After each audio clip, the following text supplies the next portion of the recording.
Assalamualaikum warahmatullahi wabarakatuh.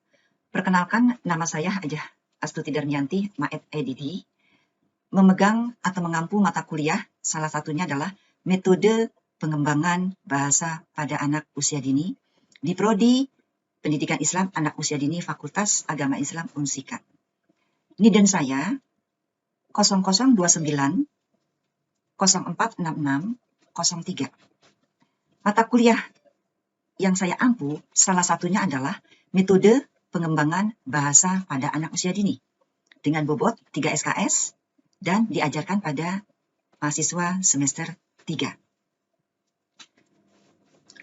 Deskripsi pada mata kuliah ini adalah membahas tentang konsep, fungsi pengembangan kemampuan berbahasa, aspek-aspek kemampuan berbahasa, pengembangan kemampuan berbahasa, proses perolehan kemampuan berbahasa, dan strategi pembelajarannya, serta metode-metode pengembangan kemampuan berbahasa pada anak usia dini secara terpadu, serta dikaitkan dengan kajian keislamannya, yakni Al-Quran dan hadis, serta kitab-kitab yang lainnya. Perkuliahan ini ditekankan pada aktivitas mahasiswa dan contextual learning. Dan evaluasi nanti ditekankan kepada aktivitas dan portofolio. Learning outcomes-nya adalah, yang pertama, mahasiswa memahami konsep dasar perkembangan bahasa anak usia dini.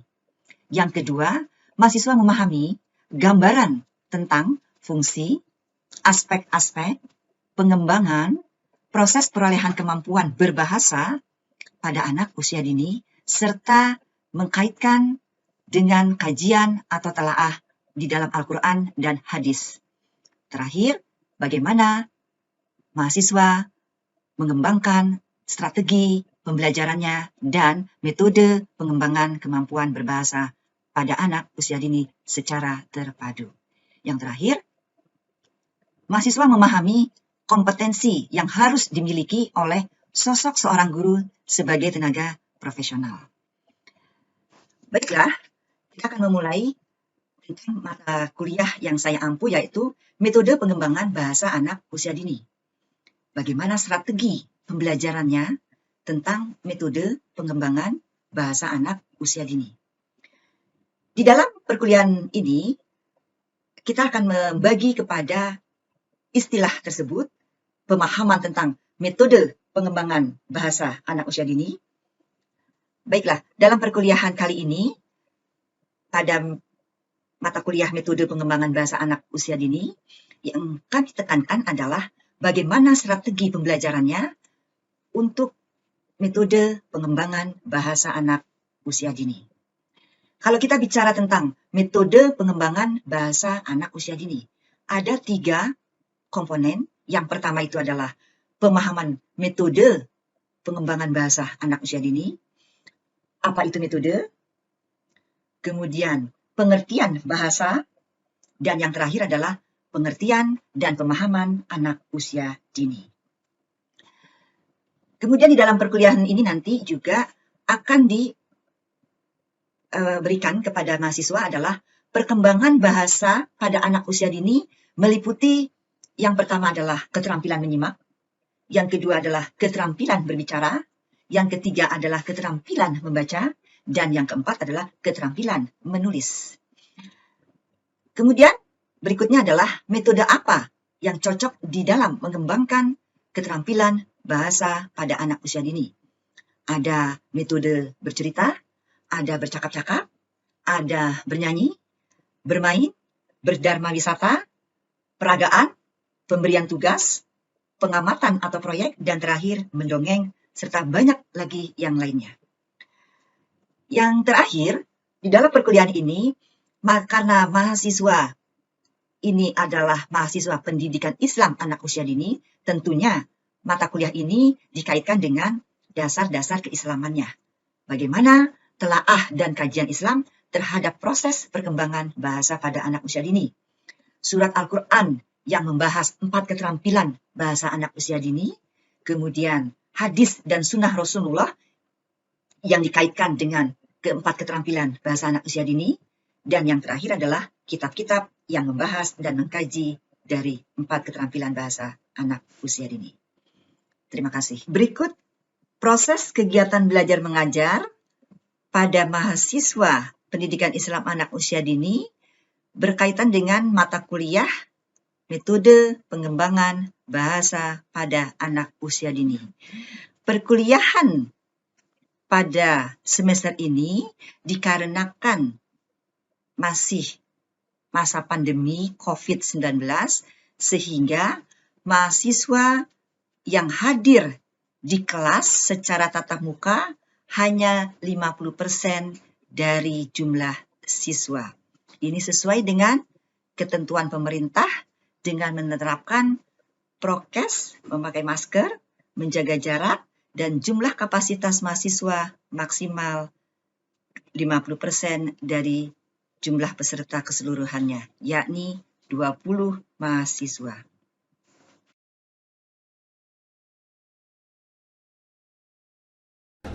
Assalamualaikum warahmatullahi wabarakatuh. Waalaikumsalam warahmatullahi wabarakatuh. Bagaimana semuanya sehat? Alhamdulillah. Alhamdulillah, pada hari ini kita bisa berkumpul bertatap muka melaksanakan pembelajaran proses kegiatan belajar mengajar di Fakultas Agama Islam di gedung baru ini, meskipun secara terbatas, ya. Ada sebagian dari teman kalian nanti yang akan mengikuti perkuliahan ini di hari berikutnya, karena kita masih dalam kondisi PPKM level 2 atau level 3, ya, sehingga tidak memungkinkan untuk kita berkumpul seluruhnya sebanyak 40 mahasiswa. Mungkin Ibu tidak perlu harus mengabsen, ya, nanti silakan kalian absen di e-kampus atau juga menggunakan VN, ya. Nah, pada kesempatan ini Ibu mohon izin, ya, untuk membuka masker supaya kita bisa suara Ibu terdengar dengan lantang dan terdengar dengan baik, ya. Kalau kalian tetap harus menggunakan masker dengan menjaga jarak, ya, karena memang maksimal ini 20 orang. Nah, perkuliahan kali ini adalah mata kuliahnya metode pengembangan bahasa pada anak usia dini. Mata kuliah ini 2 SKS, ya. Kemudian khusus untuk kelas Prodi PAUD Pendidikan Islam anak usia dini yang Ibu pegang kelas 3A, kelas 3B, dan semester 5. Jadi ada percampuran dari 3 kelas, yaitu semester 3 dan semester 5, ya.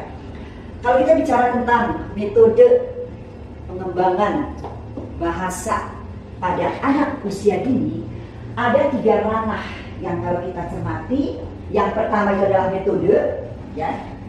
Yang kedua itu adalah bahasa, ya. Berikut nanti adalah pengembangan bahasanya, dan yang ketiga adalah anak usia dini. Jadi metode pengembangan bahasa pada anak usia dini itu ada 3 yang harus kita pahami, tidak hanya sekedar mengartikan, tetapi kita harus memahami apa itu metode, ya, apa saja metode yang baik dan efektif yang bisa diterapkan di dalam pengembangan bahasa anak usia dini, ya. Kemudian apa itu bahasa, ya, karena bahasa adalah salah satu aspek dari 6 aspek perkembangan bahasa pada anak usia dini. Kita ketahui bahwa anak usia dini ini melingkupi tumbuh dan kembang. Kalau kita bicara pertumbuhan, maka pertumbuhan itu dicermati dengan tinggi badan, berat badan, yang dibuktikan dengan kartu menuju sehat. Siapa yang membawanya? Seorang ibu yang membawa ke posyandu untuk ditimbang, ya, kemudian diukur, ya, tinggi badannya dan berat badannya apakah sesuai, itu pertumbuhannya, ya. Kemudian yang kedua adalah aspek perkembangan. Nah, di dalam aspek perkembangan ini sesuai dengan Permendikbud nomor 137 tahun 2013 ada 6 aspek. Ada aspek yang pertama adalah moral dan agama. Yang kedua, aspek fisik motorik. Yang ketiga, aspek sosial emosional. Yang keempat, aspek kognitif. Yang kelima, aspek bahasa. Yang keenam, aspek seni. Artinya bahasa itu adalah termasuk yang diradar atau yang dicermati di dalam perkembangan pada anak usia dini. Begitu pentingnya bahasa terutama untuk anak usia dini, ya. Itu adalah kita bicara sekarang metode, ya. Karena ibu mengajar juga dalam perguruan itu strategi pembelajaran atau strategi belajar mengajar, maka nanti kita akan juga membahas apa itu strategi belajar mengajarnya untuk menerapkan metode apa yang efektif kepada anak usia dini ini dalam mencermati, menumbuh kembangkan potensi bahasa pada anak usia dini. Paham sampai di sini? Oke, lanjut. Ya, next. Kita ketahui bahwa metode yang kita cermati atau yang kita pahami, ya, adalah cara. Jadi suatu cara, ya, atau suatu proses yang sistematis. Kalau sistematis itu berurutan, ya, yang digunakan untuk melakukan suatu kegiatan. Nah, proses belajar mengajar itu adalah suatu kegiatan, ya. Kemudian tujuannya untuk tercapainya bagaimana cara untuk melakukan sesuatu itu, ya. Jadi metode itu adalah suatu cara. Nah, di dalam cara itu nanti ada strategi, ada pendekatan. Strategi dan pendekatan inilah yang akan dicari oleh para guru, khususnya Pak Lut, ya, supaya di dalam menerapkan, mencermati perkembangan bahasa khususnya anak ini, yang mana yang efektif, yang efisien, dan bisa sesuai dengan usia perkembangan anaknya. Oke, next, itu adalah metode, ya. Jadi kita pahami bahwa metode adalah mencapai suatu tujuan, ya. Kita mau ke Bogor, gimana caranya? Banyak caranya. Naik kereta, naik bis, naik travel, dan lain sebagainya. Bahasa juga sama. Oke. Nah, bahasa banyak sekali yang diartikan atau yang dipahami tentang bahasa. Ada yang mengatakan alat komunikasi antar manusia, ya. Ada yang mengatakan adalah sistem dari lambang-lambang atau simbol bunyi. Misalnya saya bicara ada huruf atau lambang A, maka saya ucapkan itu A. Nah, itu adalah bahasa juga. Nah, tapi kita bisa melihat bahwa bahasa merupakan suatu alat untuk berkomunikasi yang dapat digunakan untuk berpikir, ya, mengekspresikan perasaan. Rasa marah, anak kecil kalau rasa marah, bagaimana? Tidak hanya dari wajah, tapi juga dengan bahasa. Kalau dia diikuti orang tuanya, bahasa Sunda, atau dia tinggal di Jawa, atau tinggal di daerah, akan mengikuti bahasa-bahasa yang ada di daerah tersebut, ya. Ada yang bahasa kasarnya, ya, dan lain sebagainya. Nah, itu kemudian juga bisa melalui bahasa ini dapat menerima pikiran dan perasaan orang lain, ya. Jadi apa yang misalnya ibu pikirkan, ibu tuangkan ke dalam bahasa lisan ibu tuangkan ke dalam bahasa tulisan ibu, itu adalah buah dari pikiran ibu. Anda bisa memahaminya. Oh, yang dimaksud Bu Astuti bahasa adalah demikian. Dari mana Anda bisa mendapatkannya? Jadi ibu sampaikan, dari ibu tulis, tidak. Anak juga sama. Next, nanti kita memilah dulu pengertiannya itu supaya kita satu persepsi, ya. Next, nah, anak usia dini ini banyak sekali juga pemahamannya, ya. Kalau menurut di dunia luar atau dunia barat, yang namanya anak usia dini itu adalah rentang usia 0 sampai 8 tahun. Tetapi kita punya yang disebut dengan Undang-Undang Sisdiknas nomor berapa? Nomor 20 tahun Undang-Undang Sisdiknas tahun harus 2003, ya. Nah, ini pengembangan anak usia bahasa pada anak usia dini adalah ini jalan-jalan itu apa yang tentang anak usia dini pengertiannya. Nah, ini Anak usia dini adalah anak yang berada pada rentang 0 sampai 6 tahun. Dalam masa ini anak sedang mengalami suatu proses tumbuh dan kembang. Jadi kata kuncinya, anak usia dini itu harus mengalami pertumbuhan dan perkembangan. Tidak hanya pertumbuhan saja, tidak hanya perkembangan saja, tapi harus keduanya, tumbuh dan kembang. Itu adalah amanat yang diamanatkan oleh Undang-Undang Sisdiknas nomor 20. Hakikat anak usia dini itu adalah suatu individu, ya, perorangan yang unik. Di mana uniknya? Dia mempunyai pola pertumbuhannya diamati, pola perkembangannya, ya. Kemudian di sini perkembangannya apa saja tadi? Ada perkembangan kognitifnya, psikomotoriknya, emosional, ya, sosial emosionalnya, bahasanya, seni dan kreativitasnya, agama dan moralnya, ya. Nah, ini disesuaikan dengan tahapan yang terjadi pada anak tersebut. Ya. Nah, yang sebelumnya, tolong. Nah, ini jadi ya, di sini jadi jelas bahwa pengembangan bahasa ini sangat penting untuk anak usia dini. Salah satu aspek dari tahap tadi ya, dari 6 tahap itu ternyata aspek bahasa itu adalah aspek yang harus dicermati, yang harus diamati, yang harus dipantau. Tidak hanya oleh guru, tetapi juga oleh orang tua, ya. Karena dia melalui aspek ini bisa mengekspresikannya itu, kita tahu bagaimana anak itu mencurahkan rasa kesalnya, mencurahkan rasa senangnya, mencurahkan rasa marahnya, dan lain sebagainya. Kita hanya bisa mengetahuinya dari aspek itu saja. Next, ya. Oke, sampai di sini dulu ada yang ditanyakan tentang ketiga ranah ini. Jadi karena perkuliahannya adalah metode pengembangan bahasa ada anak usia dini, metode tadi kita sudah pahami, bahasa kita sudah pahami, perkembangan bahasa juga tadi sudah ada, dan anak usia dini juga kita sudah dikelirkan tadi ya, baik dari pengertian yang para ahli ataupun dari yang undang-undang Sisdiknas. Jadi kata kuncinya adalah mata kuliah ini pemahaman metode bagaimana perkembangan bahasa pada anak usia dini. Sampai di sini dulu, sebelum kita lanjutkan ada yang mau ingin ditanyakan? Ini sama saja ya. Jadi tadi sudah dijelaskan bahwa apa tadi yang disampaikan ini di dalam PPT-nya.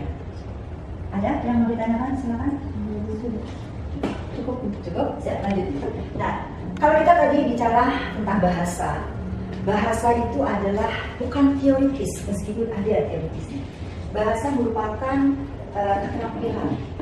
Namanya keterampilan itu harus diasah, harus dilatih, harus uji cobakan terus-menerus supaya mahir. Ya, orang mau belajar sepeda, tidak bisa anak kecil itu tiba-tiba naik sepeda roda 2, tidak bisa. Dia harus pakai roda 3 dulu. Ada roda 4 kan? Ada roda 3. Ya. Kemudian sudah bisa, kemudian bahkan ada yang roda 4 ya. Ada roda 3 itu apa masih ada. Nah, roda 4 itu duanya dilepas.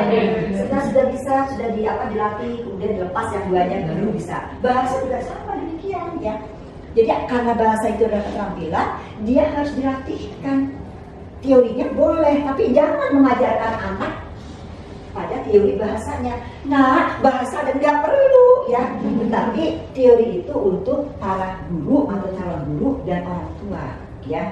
Oh, ternyata aspek perkembangan bahasa pada anak usia dini itu adalah meliputi ini. Oh, metodenya itu adalah ini ya. Nah, next, bahwa ada 4 keterampilan. Ya, Ibu urutkan demikian sesuai dengan tingkatannya. Sampai kapanpun urutan ini akan terus sampai kita meninggal, urutan ini akan demikian. Ya, karena nanti pertama kali manusia memfungsikan organ tubuhnya itu adalah telinga. Ya, sehingga keterampilan yang pertama adalah keterampilan menyimak. Ya, kapan menyimak itu sudah bisa dilakukan oleh anak? Kapan? Dalam kandungan. Ya. Jadi salah. Kalau kita kemarin belajar setelah lahir 0 sampai Bu anak usia dini kan 0 sampai 6 tahun Bu.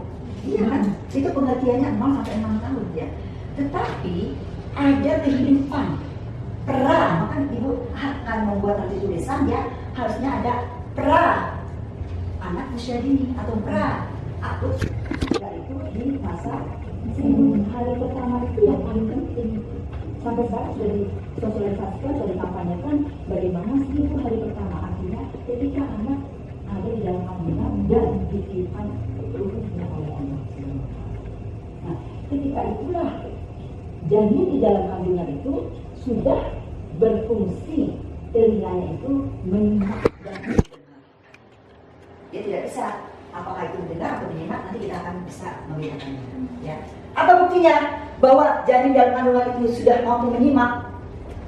Ada respon, ada respon. Ada janin. Ketika apa? Ada tendangan. Tendangan apakah itu suara? Bukan, respon. Respon, apalagi Neng? Ya, Ketika seorang ibu tuh ngasih kayak makanan dalam perutnya, pasti suka gerak-gerak responnya. respon juga. Ya, ada lagi yang lain? Ya, dalam dunia barat itu sudah diakui penelitiannya, ya, bahwa seorang ibu yang hamil, yang sedang mengandung, ya, ketika didengarkan lagu-lagu klasik, itu akan melahirkan anak yang memiliki tingkat IQ dan kecerdasannya yang tinggi dibandingkan orang tua yang sedang hamil tidak diperdengarkan lagu-lagu klasik. Ini pembuktian, itu dunia barat yang artinya non-muslim, ya. Dia sudah memahami, oh berarti di dalam ada kehidupan dan si janin ini sudah berfungsi telinganya untuk mendengarkan.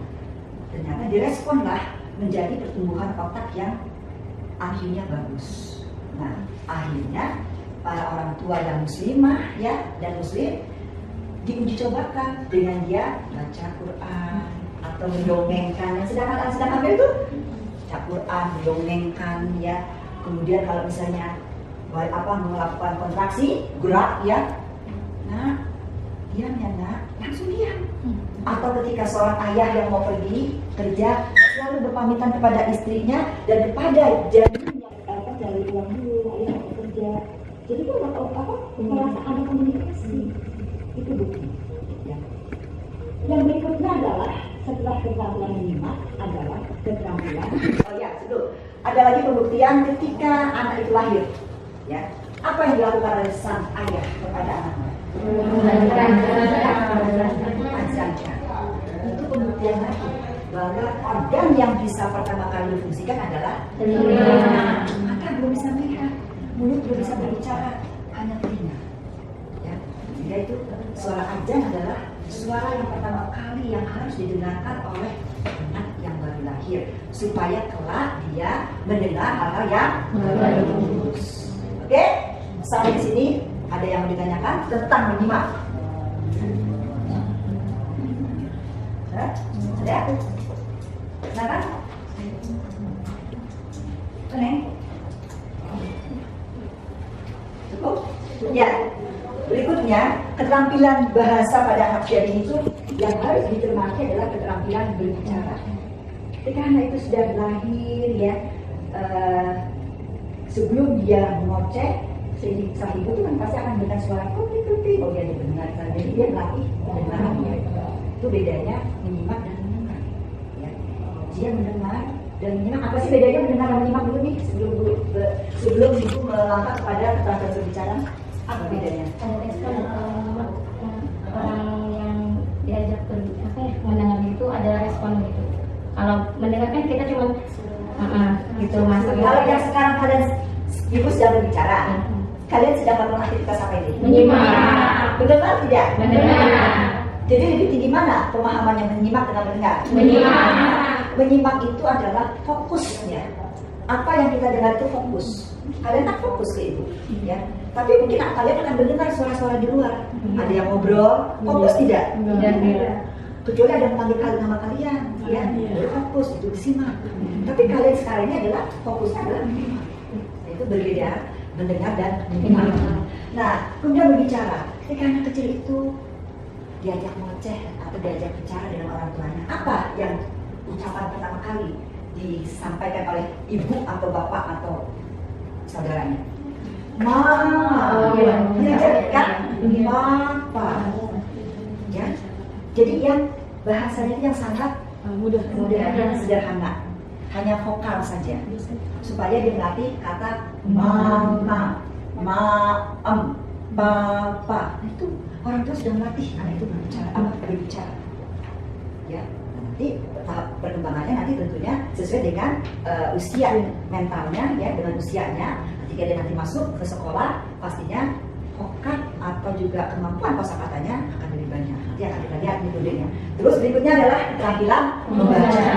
Ya, setelah anak itu sudah mengerti berbicara, belajar berbicara, ya, itu dia sudah mengumpulkan satu demi satu kata dikumpulkannya, direkam ke dalam otaknya. Ya, mama satu kata, papa dua kata, maem, terus dikumpulkan, ya, dari latihan berbicara. Nah, ketika membaca ini jangan salah, karena tidak boleh masih usia itu tidak boleh diajari membaca, tidak boleh. Yang boleh itu adalah menciptakan lingkungan baca di rumah. Orang tua gambar bebek, ada hurufnya B, ya, gambar apa? Karena anak itu hanya mampu memahami warna yang konkret, yang abstrak belum bisa. Gambar apel warnanya merah, terang, ya. Kemudian gambar bunga, ya, dan sebagainya. Nah, itu nanti dia akan berlatih dia untuk membaca apel, ada tulisannya A, E, L. Tapi tidak diajari, nak ini B E D A. Ya. Ada gambar bebek, ada tulisan bebek. Biarkan anak itu melihat simbol bebeknya dengan simbol tulisannya itu direkam di dalam memorinya menjadi tabungan vokabularinya atau tabungan kata-katanya atau tabungan kosakatanya, sehingga nanti oh itu aku tahu tuh namanya bebek, ya, aku tahu itu namanya apel. Ini kegiatan membaca, ya. Berikutnya adalah kegiatan menulis. Nah, kegiatan yang paling tinggi adalah kegiatan menulis, karena menulis ini membutuhkan suatu keterampilan yang sudah mahir, ya. Untuk anak usia dini itu yang paling memungkinkan adalah melatih motorik halusnya. Apa yang diajarkan? Buat garis-garis, buat lingkaran-lingkaran. Jadi nggak boleh harus bikin huruf A, enggak, ya nggak boleh. Bikin dulu garis-garis, garis miring. Itu garis miring untuk apa? Nanti untuk menulis A. Garis lurus untuk apa? Nanti untuk menulis B. Bulat-bulat untuk apa? Nanti untuk menulis huruf P dan sebagainya. Jadi dilatih dulu motorik halusnya. Ya. Nah, 4 keterampilan ini harus secara terus-menerus, secara simultan dilatihkan baik oleh orang tua maupun ketika anak itu sudah ada ke sekolah formal, ya. Jadi yang paling pokok, yang paling penting itu adalah pembelajaran pengembangan bahasa pada anak usia dini itu adalah di rumah oleh orang tuanya. Disitulah yang disebut dengan pendidikan informal. Ketika anaknya itu sudah mencukupi waktu 4 tahun oleh orang tuanya, dititipkan kepada kalian nanti yang jadi calon guru nanti ini. Dititipkan anak saya untuk tumbuh kembangnya, ya, dengan metode yang pas sesuai dengan kurikulum yang sudah ditetapkan oleh pemerintah. Tapi orang tua tidak lepas, itu sebabnya parenting itu sangat penting, ya. Di sekolah formal lah, guru yang punya peran mengembangkan aspek yang ada pada anak usia ini. Oke, sampai sini ada yang mau ditanyakan atau disampaikan, silakan. Gaya kreativitasnya, ya, apa yang harus saya buat, metode apa yang cocok nanti ketika saya menjadi guru, ya. Jadi kuliah ini bukan berlahir, tetapi adalah motivasi, ya, untuk Anda membuat terobosan-terobosan apa untuk anak didik nanti. Cukup? Tidak ada lagi pertanyaan? Cukupkan kuliah ini, kita sama-sama alhamdulillah. Wassalamualaikum warahmatullahi wabarakatuh. Waalaikumsalam warahmatullahi wabarakatuh. Demikianlah proses kegiatan belajar mengajar pada mata perkuliahan metode pengembangan bahasa anak usia dini yang dilaksanakan pada semester 3 di tahun akademik 2020-2021 di Prodi Pendidikan Islam Anak Usia Dini Fakultas Agama Islam Unsika Kerawang. Terima kasih. Wabillahi taufiq wal hidayah. Wassalamualaikum warahmatullahi wabarakatuh.